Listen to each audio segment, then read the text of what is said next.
pledge allegiance to the flag of the United States of America and to the republic for which it stands, one nation under God, indivisible, with liberty and justice for all. I will now call the regular city council meeting to order, and I'll entertain a motion to approve the agenda. So moved. Second? Second. Been moved and seconded. All those in favor signify by saying aye. Aye. Those opposed, same sign. Motion passes 4-0. Public forum limited to agenda items only. Do you have anyone?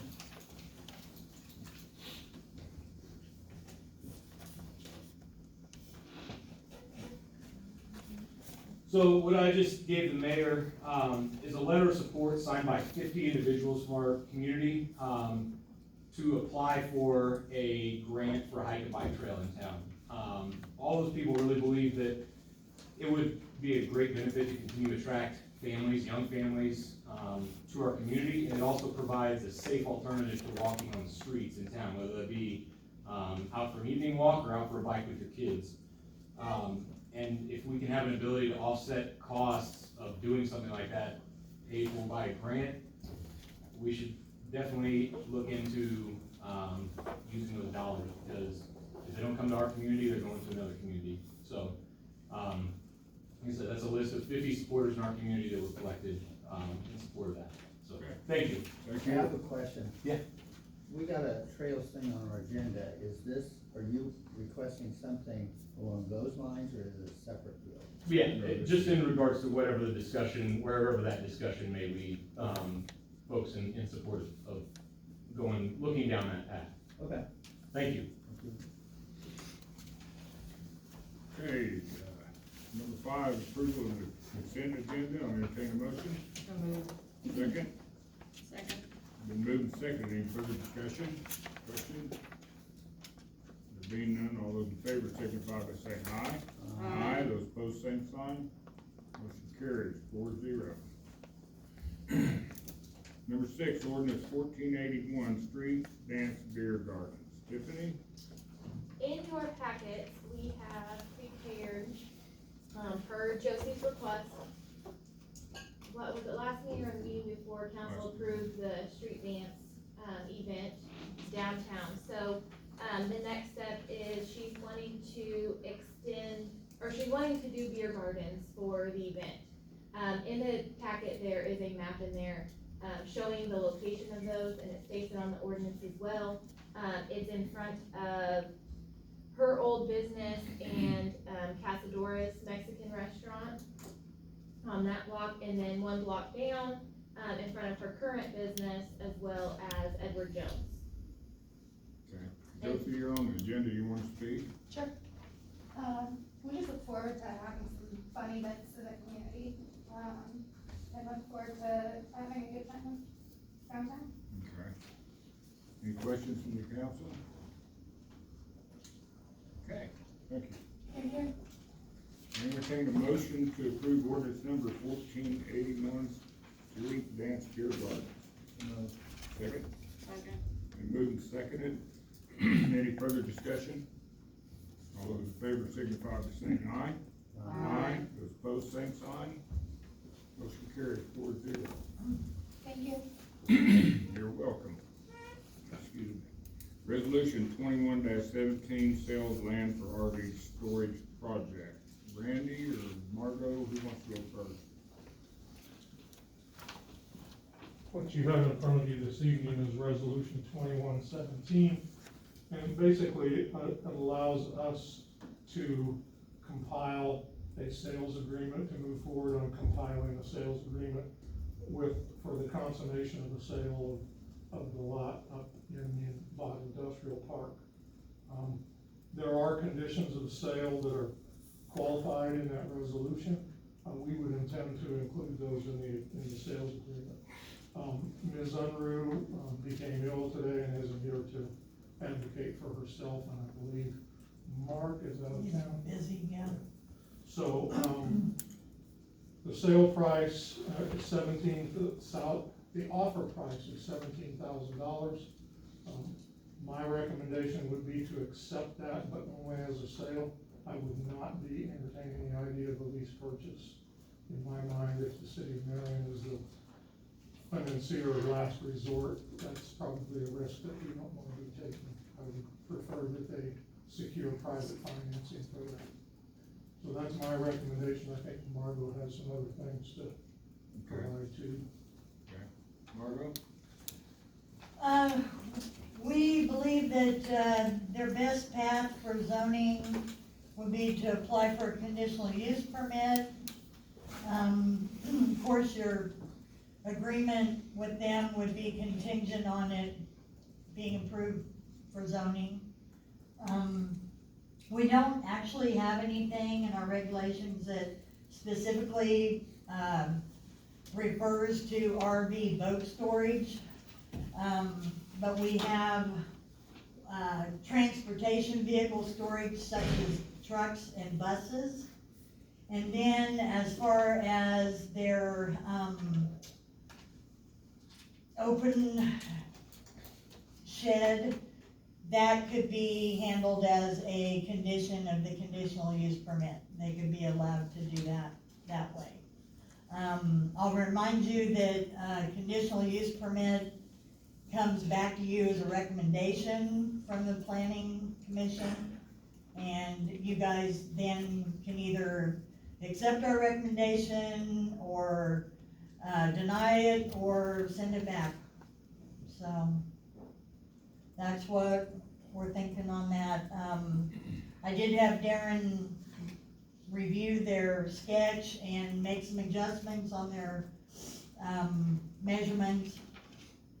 And it's still doable, it's just not quite as much space as what they thought.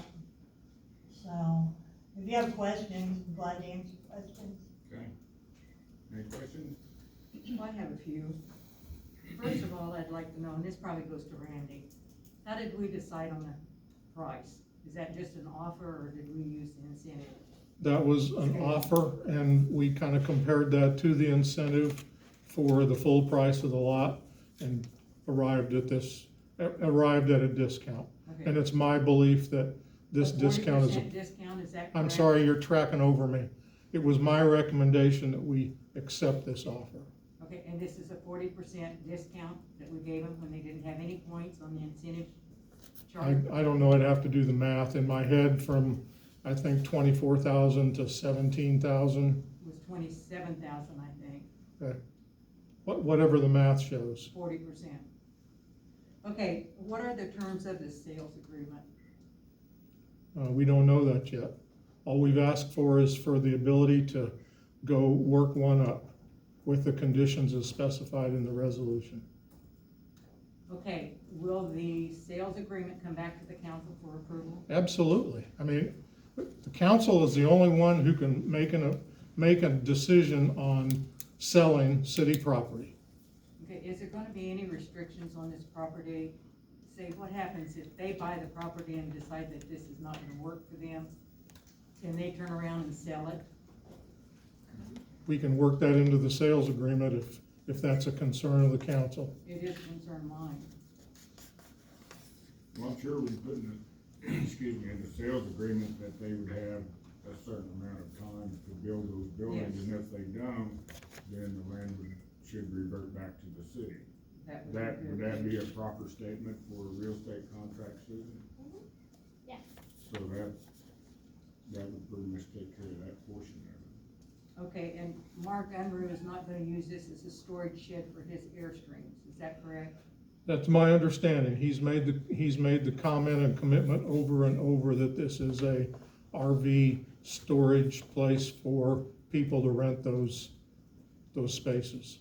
He had, We can add that to the contract as well. And this will be Absolutely. a cash agreement, not a lease purchase. no, as I suggested in my presentation to you, I would not recommend a lease purchase. Okay. And I noticed that the planning and zoning board doesn't meet until the 26th of this month, so we have one more meeting before they meet, is that correct? Where we can look and review this contract? we're not gonna take this to zoning until November, So that's in purposely, November. yeah. They were okay with that, we didn't want to, it was real close.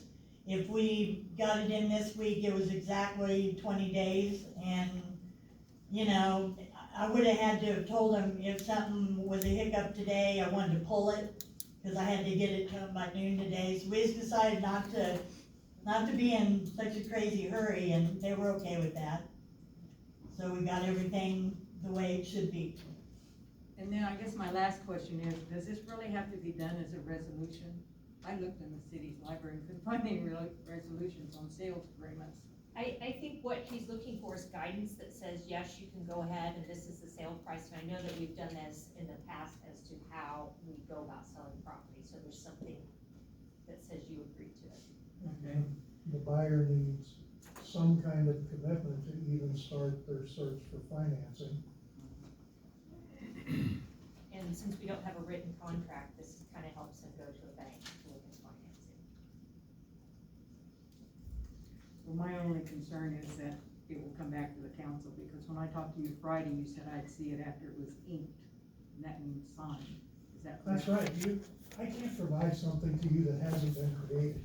The negotiations haven't gone to that point. And you asked that I provide that immediately to you, and on the phone, I said, once it was inked, I'll get it to you.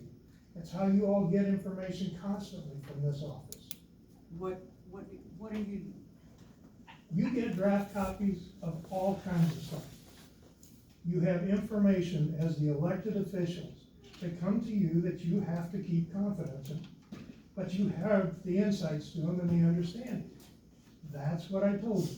When something's been inked, put together, you'll get it. okay, when you said ink, I Well, I assumed. apologize, you and I it was- don't seem to be able to communicate in person anytime, so All I right, apologize. hey Dave, I'm done. Any other questions? I'll entertain a motion to approve resolution 21-17, sale of land for library storage project. So moved. And a second, Second? been moved and seconded.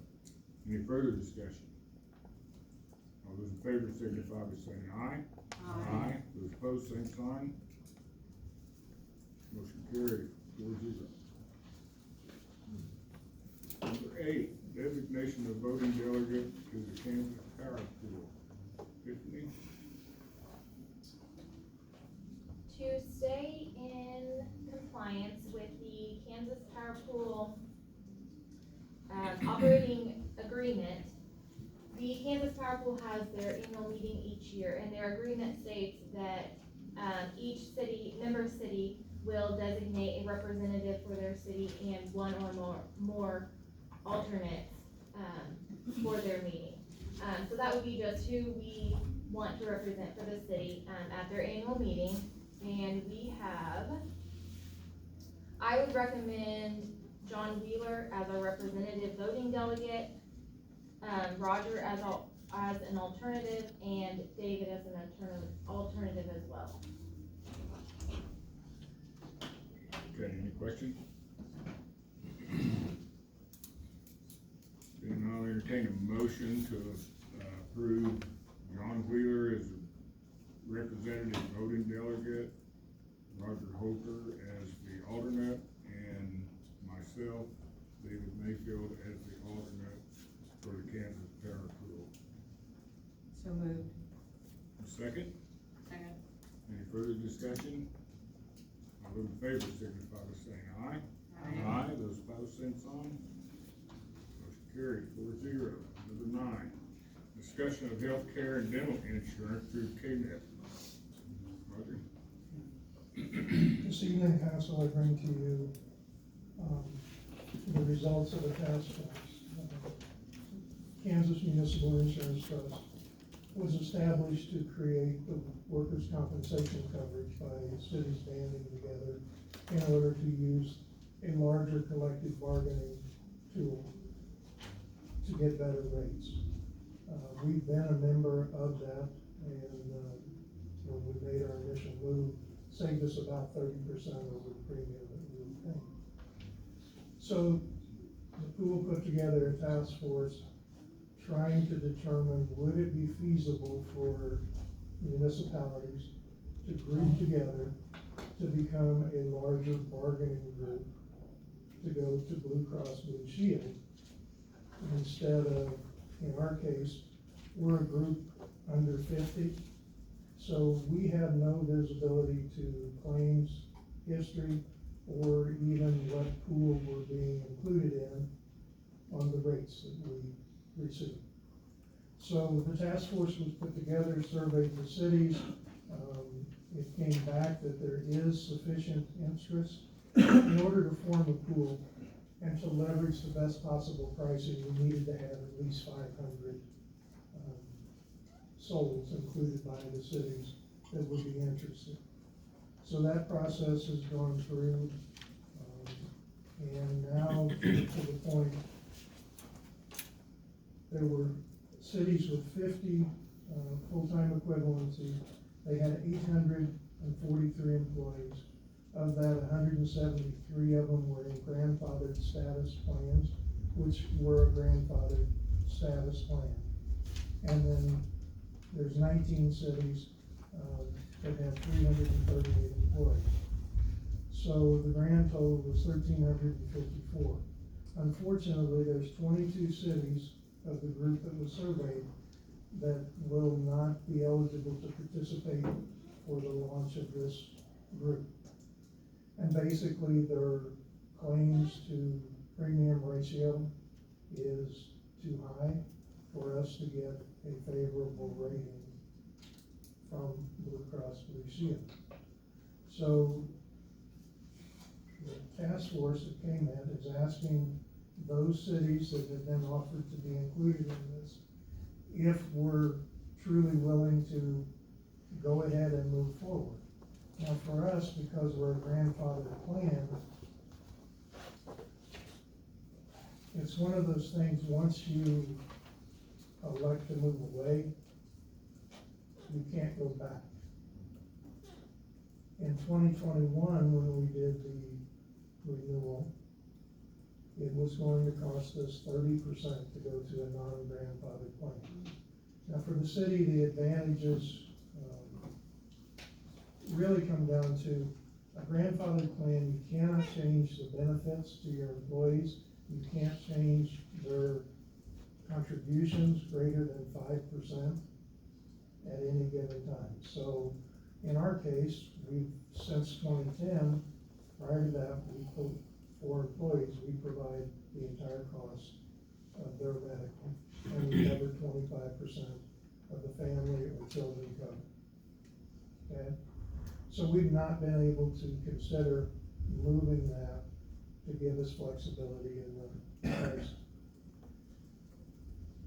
This move, right now, the quote that's on the table, and that will not be the final one. We won't have that until whatever cities say they want to be part of it. There'll be one more underwriting process with Blue Cross Blue Shield, and they'll give us the rate, final rate at that time. And that's where we'll make the final decision, because we'll have to amend our operating agreement within the Kansas Municipal Insurance Trust. Okay? So, I apologize. I had it with me.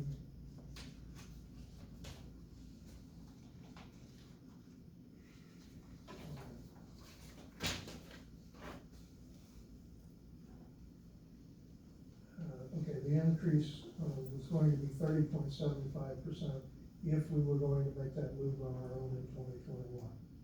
Right now, in order to make that move, our premium would be 20% more than what we're currently paying, but we don't know what our renewal rate is for 2022 yet. Okay, that increase is coming up. So, and if we change our grandfathered plan, we go to what's called an age-rated group. So every employee, every beneficiary will have a different rate assigned to them So if you have a younger workforce, it's a big advantage.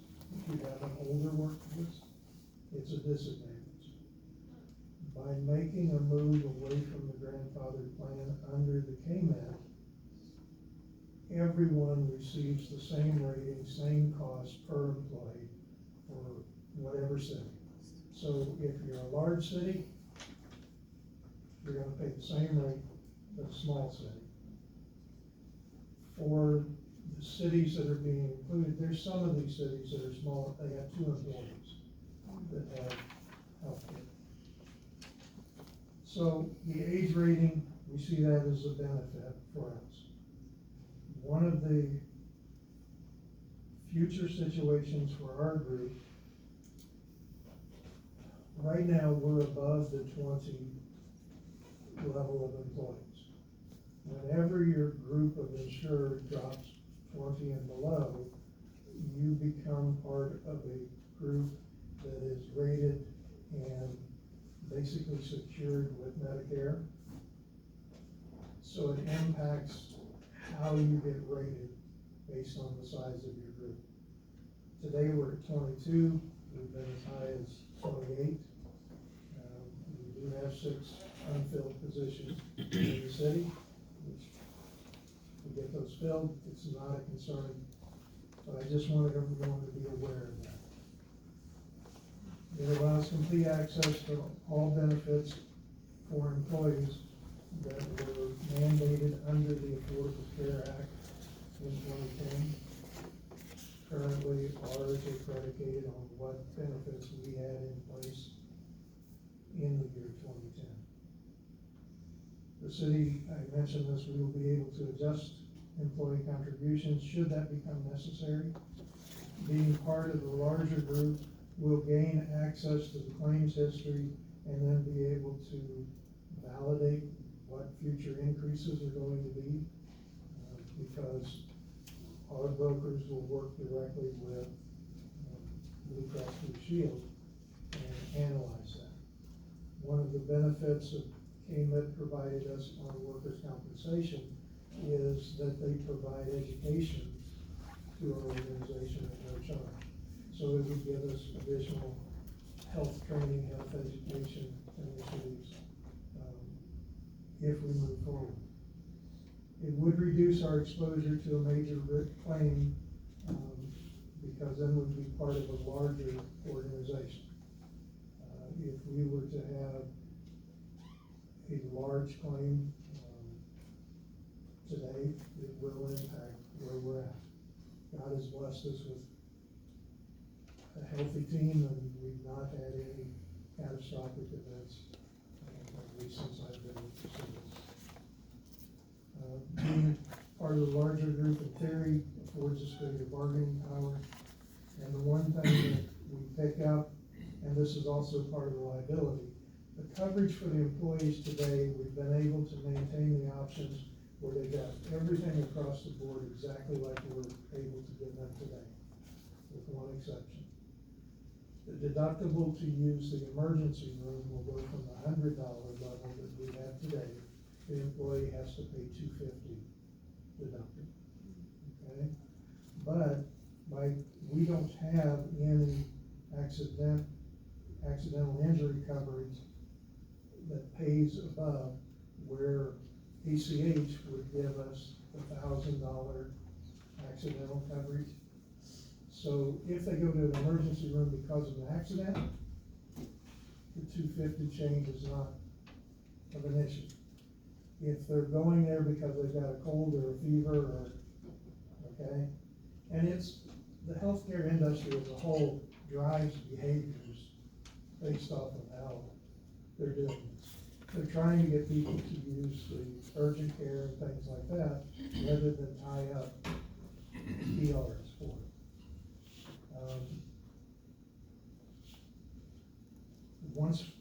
Again, the biggest thing here, if we leave the grandfathered plan, there's no return under the Affordable Health Care Act. We'll have to stay part of that program moving forward.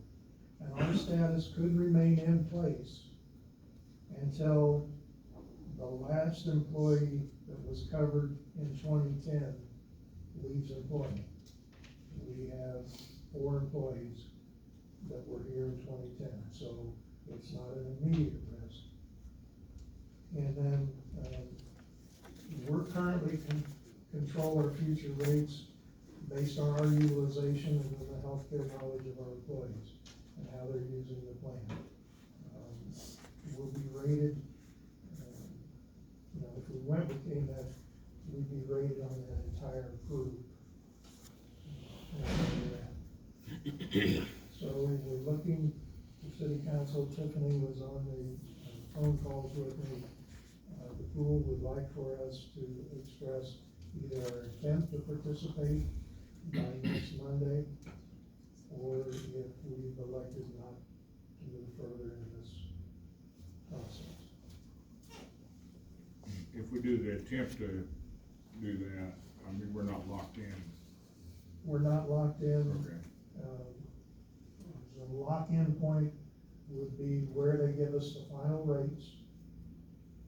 And then we have to vote to amend our operating agreement with the Kansas Municipal Insurance Trust to include not only workers' compensation insurance coverage, but go in and have the medical, with them to serve as our broker with Blue Cross Blue Shield.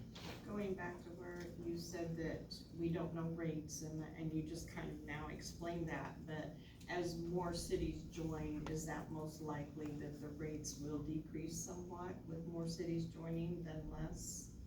The initial group that's been invited has already been looked at and rated by Blue Cross Blue Shield. And this is the rate they're projecting if all of those cities participate. There's no possibility of someone else coming in right now, Okay. okay, to decrease that cost or increase it.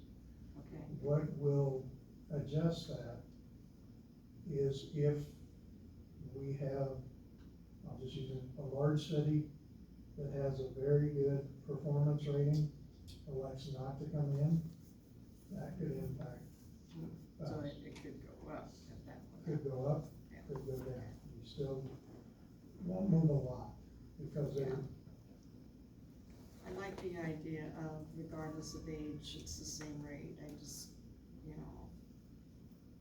that just seems less discriminatory to me. You said, depending on how our employees utilize the plan, could affect our rates going forward. If we go under 20. if we're by ourselves, it does impact, okay? Because each year we have to meet with Kelly, who's our representative, Blue Cross Blue Shield. We go through, but they don't share what our utilization rate is.